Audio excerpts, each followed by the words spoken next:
এখন যেহেতু সমীকরণ দুইটা কি করতেছি, যোগ করতেছি, তার মানে কি হবে 19 এক্স, এটা কি যাবে কাটা, ইকুয়াল কত 36 দুগুণী 72।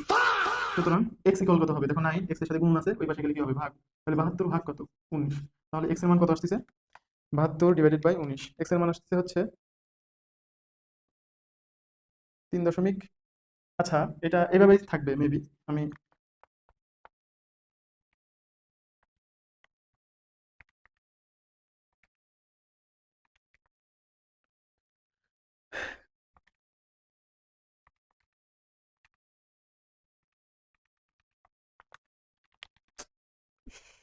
এক্স এর মান কি ভুল করছি, 19 এক্স 36 দিন কত,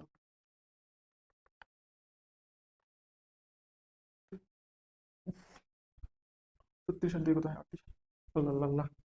দেখছো, এই জায়গায় আমি গুণ করছি, কত হবে 36 আর 2 38। সরি, এটা একটু আরেকবার মুছি। শেষ, ভিডিও শেষ, আবার করতে হবে।